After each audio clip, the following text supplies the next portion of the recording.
Uy, Mark, ano sa Mark? Ano sa ikaw?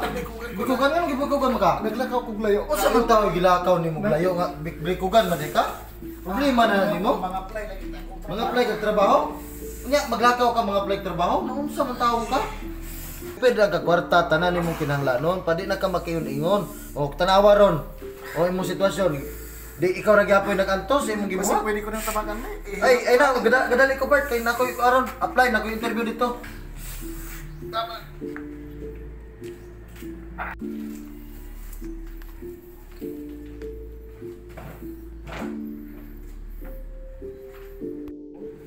Masuk matakot ko ani ron, kaya mami di ko kwarta. Ay, nausa ka kol.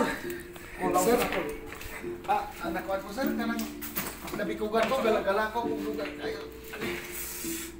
Ako kay kabalo mo ko kuha ni pero gamay ra, dili kay ko sweet to ano ka. Ay, Pero kabalo di ko gamay. Kay dito do sa nguluan ning top tambalan ni kuha. Naon mo lingon. salamat ka gadalay sir. Salamat kayo. Wala okay kayo. Nakatabang ko. Mga play trabaho okay wala ko trabaho. Ano yun, mga play pa rin ka. Kukuhaan Ang ka gani. sudlan. Hoy, Art, nasaan ka? Mga apply. Apply ka? Oo, mukhang o. Saan yung apply ang trabaho po? Forma. Saan yung apply yan mo? Kung saan ako? Saan yung apply mo, Bart?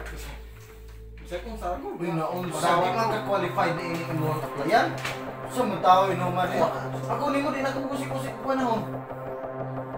No, forma na lang nimo, bungot pa. Napay mo sinina o ano ba? Doon sa mga tao ka pa. Doon sa mga tao ko na pa jud ka-apply ana imong posisyon. Di ka daw ato na ana lagi.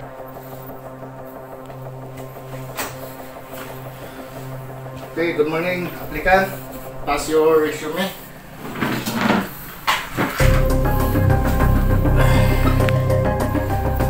Okay, number 1.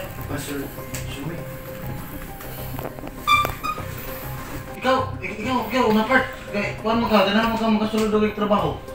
Ikaw ganito ka, doon. Ganahan ako niya kay ingon magukang dili ko madawa. Ikaw na rin una, ganahan ka. Ikaw na, taga di ka bigay yun. Sir, good morning sir. Ay, oy, ikaw din na, sir? Good morning. Good morning po, sir. So, pass yung resume ba? Dahil po, sir. Ano yung...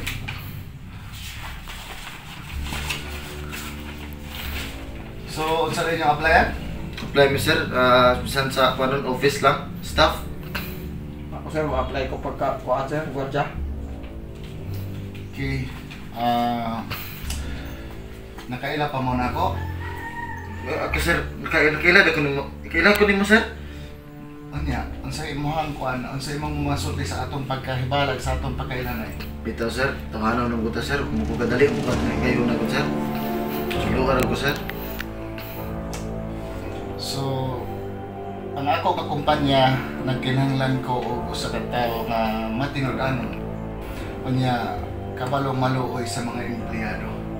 Nga dili tiktan-aw og haning postura sa haning gawas lang sa usa ka tawo, kundi kanang mulantaw sa usa ka sitwasyon sa tawo nga nagkalisod. Mao na gikinahanglan sa ako nga kumpanya. So karong tungora agi og pagsulay sa inyo ha, kung inyo kung nakita usa to ka pagsulay sa inyo nga himuon unya sa akong kumpanya kung unsa mo ka maluloy-on nga pagkatao. So karon nakapili nako og kinsa ang ako ang pasudlon. Ikaw ako nakita diri sa imong resume, gwardiya ang imong applyan apan ako nakita nimo ang pagkamatinabangon mangiluloy-on sa usa ka tawo. So himuon ikaw nga ako ang executive secretary sa akong kumpanya. Okay, salamat. So ikaw sir, sorry kaayo kay nakita na ko nimo nga dili ka motabang sa imong executive himurang ka ugalingon ay magkano.